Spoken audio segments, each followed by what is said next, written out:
Hi అండి. కొంచెం heavy మోడల్‌లో ఉన్న బ్లౌజ్ డిజైన్‌ని స్టిచ్ చేసుకోవాలనుకుంటే గనక ఈ డిజైన్స్‌నైతే ట్రై చేయండి. ఇవైతే చాలా బావుంటుంది. అలానే ఈ డిజైన్స్ అన్నీ కూడా డిఫరెంట్ మోడల్ డిజైన్స్‌లో డిఫరెంట్ ఫ్యాబ్రిక్‌తో అయితే స్టిచ్చింగ్ చేసినవనమాట. మీకు చూపిస్తున్న డిజైన్స్ అన్నీ కూడా కొంచెం హెవీ మోడల్‌లో ఉండేవే. మనకి సారీలో వచ్చే బ్లౌజ్ పీస్‌తో ఇంత హెవీ మోడల్‌ని స్టిచ్చింగ్ చేసుకోలేం గనక, మీరు కొంచెం డిజైనర్ ఫ్యాబ్రిక్ ఏదైనా సరే కొంచెం ఎక్స్‌ట్రాగా తీసుకొని బ్లౌజ్ డిజైన్స్‌ని అయితే స్టిచ్చింగ్ చేసుకోవాల్సి ఉంటుంది.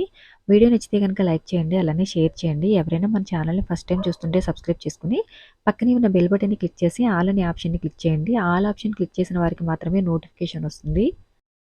కొంచెం హెవీ మోడల్‌లో ఉన్న బ్లౌజ్ డిజైన్ చేసుకోవాలి అని ఎవరికైనా ఐడియా ఉంటే గనక, మీరు ఈ డిజైన్స్‌ని చూస్తే గనక మనకి ఎంత ఫ్యాబ్రిక్ యూజ్ అవుతుంది, అలాగే ఎలాంటి డిజైన్‌ని స్టిచ్ చేసుకోవచ్చు అని చెప్పేసి ఒక ఐడియా కోసం అయితే వీడియోని అప్లోడ్ చేస్తున్నాను. ఎవరికైనా దీనిలో డిజైన్ నచ్చితే గనక కామెంట్ సెక్షన్‌లో కామెంట్ చేయండి. ఆ డిజైన్‌ని cutting and stitching full video అయితే అప్లోడ్ చేస్తాను.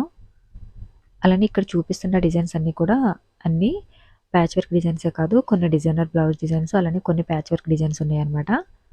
మనకి సిల్క్ సారీలో కూడా సిల్క్ సారీ ఫ్యాబ్రిక్‌తో కూడా మంచి డిజైన్స్‌ని అయితే స్టిచ్చింగ్ చేస్తాం. కొంచెం డీప్ నెక్‌ని స్టిచ్చింగ్ చేసుకునే వాళ్ళకి డిజైన్స్ అయితే చాలా బావుంటాయి. మనకి హై నెక్ కన్నా డీప్ నెక్ అయితే చాలా నీట్‌గా ఉంటుంది. అలానే మనకి డిజైన్ కూడా లుక్ అనేది బాగా కనిపిస్తుంది.